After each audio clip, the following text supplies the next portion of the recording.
22 अप्रैल 2025 की सुबह जब दुनिया अपने सामान्य कामों में व्यस्त थी, तब जम्मू और कश्मीर के पहलगाम के बैसरन घाटी में एक ऐसा खौफनाक मंजर सामने आया जिसने हर किसी के दिल में डर का समंदर जगा दिया। यह वह दिन था जब एक आतंकी हमले ने पहलगाम की शांत और सजीव घाटी को खौफ और दर्द में बदल दिया।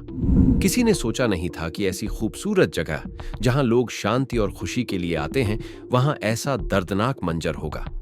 जैसे ही इस हमले की खबर फैलने लगी, सोशल मीडिया पर जैसे आग लग गई। एक के बाद एक वायरल हो रही तस्वीरें, वीडियो और शोक संदेश दुनिया भर में फैलने लगे। हर आंख में एक ही सवाल था, क्या ऐसा किसी और जगह पर भी हो सकता है? क्या पहलगाम जैसे शांत स्थल पर हमले का कोई जवाब है? कुछ ही घंटों में यह खबर केवल कश्मीर तक ही नहीं, बल्कि देश विदेश में हर कोने तक पहुंच गई। लोगों के दिलों में एक अनजाना डर बैठ गया, कहीं भी कभी भी ऐसा कुछ भी हो सकता है। पहलगाम की वो शांत बैसरन घाटी, जहां कुछ ही घंटे पहले तक परिवार अपने बच्चों और पत्नियों के साथ छुट्टियों का आनंद ले रहे थे, हंसी ठिठोली कर रहे थे, वहीं अचानक ऐसा तूफान आया जिसने सब कुछ उजाड़ कर रख दिया। कुछ अजनबी जो पहले दूर से पर्यटक जैसे लग रहे थे, अचानक भारतीय सेना की वर्दियां पहनकर सामने आए और बिना किसी चेतावनी के गोलियों की बौछार शुरू कर दी। न उन्होंने किसी का नाम पूछा, न जाति, न उम्र, बस एक ही चीज देख रहे थे, धर्म। जो कोई भी उन्हें हिंदू प्रतीत हो रहा था, उन पर बेरहमी से गोलियां बरसा दी जा रही थी। कुछ लोग जान बचाने के लिए खुद को मुसलमान बताने लगे, कुछ डर के मारे कुछ भी नहीं बोल पाए। लेकिन आतंकियों की क्रूरता यही नहीं रुकी, वो लोगों से जबरदस्ती कपड़े उतरवाकर यह जांचने लगे कि वे किस धर्म के हैं। जैसे ही उन्हें किसी के हिंदू होने की पुष्टि होती, वे बिल्कुल शैतानी अंदाज में उस व्यक्ति को उसके परिवार के सामने ही गोली मार देते। किसी की पत्नी की चीखें गूंजी, किसी मासूम बच्चे की आंखों के सामने उसका पिता लहूलुहान जमीन पर गिर गया। देखते ही देखते घाटी में 26 लाशें बिछ गईं, जिनमें 2 विदेशी और 2 स्थानीय नागरिक भी शामिल थे। इतना सब कुछ इतने कम समय में हुआ कि किसी को सोचने या संभलने तक का मौका नहीं मिला। 17 से ज्यादा लोग बुरी तरह जख्मी हुए और कई अब भी मानसिक आघात से बाहर नहीं निकल पाए हैं। घाटी का वो कोना जो कभी शांति का प्रतीक था, अब खून, चीखें और मातम का दूसरा नाम बन चुका है। जब पहली गोली चली तो पास के गांवों में किसी को अंदाजा तक नहीं था। घाटी के आसपास बसे स्थानीय लोगों ने जब धुएं के गुब्बार, चीख पुकार और गोलियों की आवाजें सुनी, तो पहले उन्हें लगा शायद सेना की कोई रूटीन ड्रिल चल रही है। लेकिन कुछ ही देर में सड़कों पर दौड़ते खून से सने लोग, घायल बच्चे और मातम करती औरतें दिखने लगे। कुछ स्थानीय तुरंत अपने दरवाजे बंद कर अंदर छुप गए, लेकिन कुछ ऐसे भी थे जिन्होंने अपनी जान की परवाह किए बिना पर्यटकों को अपने घरों में शरण दी। एक स्थानीय बुजुर्ग जो वर्षों से बैसरन घाटी के पास रहते हैं ने कहा, हमने युद्ध के दिन देखे हैं, लेकिन ऐसा जानवरपन पहले कभी नहीं देखा। इंसानियत का कत्ल मेरी आंखों के सामने हुआ।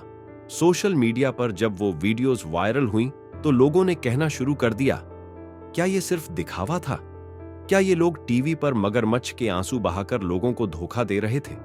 जिन्हें देखकर लोगों ने कहना शुरू कर दिया, इसमें कोई शक नहीं है कि वहां के लोग सिर्फ टीवी पर आकर दिखावा कर रहे हैं। वीडियो में साफ दिख रहा था कि कैसे स्थानीय लोग सब कुछ जानते हुए भी चुप्पी साधे हुए थे।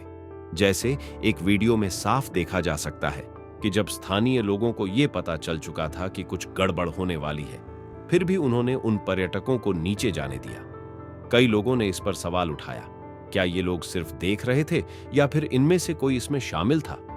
वीडियो ने सबको चौंका दिया और यही वो वीडियो थी जिसने स्थानीय लोगों की खामोशी और संदेह को और भी गहरा कर दिया।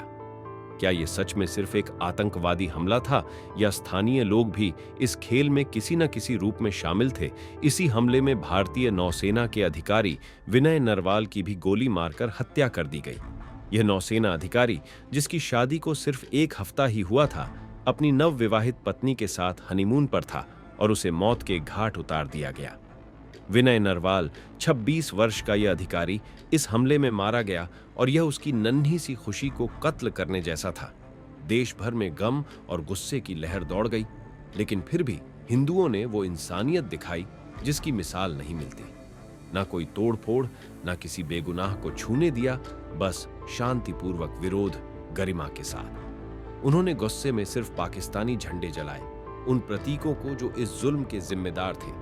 लेकिन तभी हमारे ही देश में कुछ ऐसे लोग निकले जो हमेशा की तरह वही पुरानी गद्दारी की रवायत निभा गए। उन्होंने उन झंडों को उठा लिया जिनसे भारत की सरजमी छलनी हुई थी, क्योंकि इनकी फितरत ही यही है, जिस थाली में खाते हैं उसी में छेद करना। ये वही लोग हैं जो सरहद पार से आने वाले दुश्मन के लिए आवाज उठा सकते हैं, लेकिन जब भारत के जवान शहीद होते हैं तो इनके हलक सूख जाते हैं। इनका खून नहीं खौलता, क्योंकि शायद इनका वजूद ही उस सोच से जुड़ा है जो भारत को कमजोर देखना चाहती है। से ही ऑपरेशन सिंदूर की गूंज सरहद पार पहुंची। पाकिस्तान की फिल्म इंडस्ट्री के कुछ नामचीन चेहरे भी कूद पड़े, वो भी वही जो कभी भारत की फिल्म इंडस्ट्री से रोटियां तोड़ चुके थे। माहिरा खान, जिन्होंने एक लंबा इंस्टाग्राम पोस्ट किया, फातिमा भुट्टो के ट्वीट को शेयर करते हुए लिखा, बहुत कायरतापूर्ण, अल्लाह हमारे मुल्क की रक्षा करे, सद्बुद्धि आए, आमीन। हानिया आमिर ने भी ऑपरेशन सिंदूर पर प्रतिक्रिया देते हुए अपने इंस्टाग्राम पर सिर्फ एक शब्द लिखा, कायरतापूर्ण। फव्वाद खान, जिनका इंस्टाग्राम भारत में अब बैन हो चुका है, उन्होंने भी इस ऑपरेशन को शर्मनाक बताते हुए एक लंबा चौड़ा पोस्ट किया। उन्होंने लिखा, इस शर्मनाक अटैक में घायल हुए और मरने वाले लोगों के प्रति मैं खेद प्रकट करता हूं।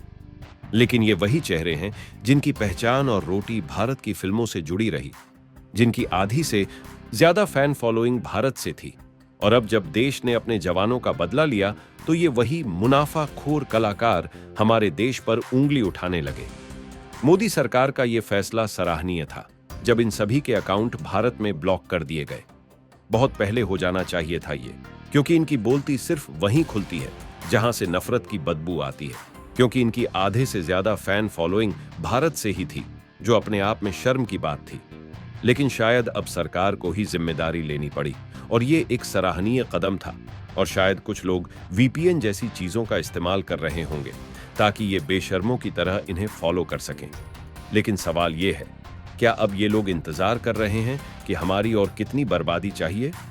फिर वो रात आई जब भारत के जवानों और प्रधानमंत्री नरेंद्र मोदी ने वो कर दिखाया जिसकी कल्पना पाकिस्तान ने कभी सपने में भी नहीं की थी। और 7 दिन की दरमियानी रात भारत की तीनों सेनाओं ने पाकिस्तान में स्थित 9 आतंकी ठिकानों को नष्ट कर दिया। भारत ने इसे आतंकियों के ट्रेनिंग कैंपों पर हमला बताया था, लेकिन यह 1971 के बाद पाकिस्तान के पंजाब प्रांत में किया गया पहला बड़ा हमला था।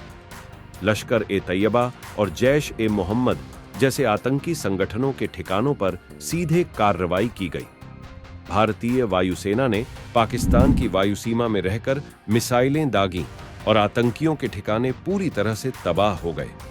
रॉ की तरफ से 21 टारगेट की लिस्ट दी गई थी और इसमें मसूद अजहर के परिवार के लोग भी शामिल थे।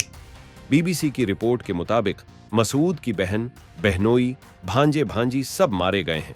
अब ये आदमी रो रो कर कह रहा है, काश मैं भी मर गया होता। यह वही मसूद अजहर है जिसे 1999 में आईसी चार्टरी फ्लाइट के अपहरण के बाद छोड़ा गया था और बाद में इसने जैश-ए-मोहम्मद नामक आतंकी संगठन बना लिया। वो सोच रहे थे कि भारत फिर से अपने धैर्य और कूटनीति के साथ सब कुछ सुलझा लेगा, लेकिन वो सबसे बड़ी भूल कर रहे थे, क्योंकि इस बार भारत ने चुप्पी नहीं, एक ठोस जवाब दिया। हमारे भारतीय सैनिकों की दरिया दिली आज भी बरकरार है। वे केवल उन इलाकों में हमला कर रहे हैं जहां आतंकवादी ठिकाने मौजूद हैं। इन हमलों का मुख्य उद्देश्य ये है कि आम जनता को बिना कोई नुकसान पहुंचाए आतंकवादियों के नेटवर्क को ध्वस्त किया जाए। हमारे वीर जवान हर पल अपनी जान की बाजी लगाकर इस मिशन को अंजाम दे रहे हैं ताकि भारत का गौरव और सुरक्षा बनी रहे। जब बात देश की सुरक्षा की हो तो भारत की बेटियां भी पीछे नहीं रहती। ऑपरेशन सिंदूर को अंजाम तक पहुंचाने में कर्नल सोफिया कुरैशी और विंग कमांडर व्योमिका सिंह जैसी जांबाज महिला अधिकारियों ने ऐसा साहस दिखाया जिसे देख पूरा देश गर्व से भर उठा। ये सिर्फ एक सैन्य जवाब नहीं था, ये उस सिंदूर की लाज थी जो शहीदों की विधवाओं के माथे से मिटाने की कोशिश की गई थी। कर्नल सोफिया कुरैशी ने अपनी रणनीतिक सूझबूझ और निर्भीक नेतृत्व से जमीन पर मोर्चा संभाला।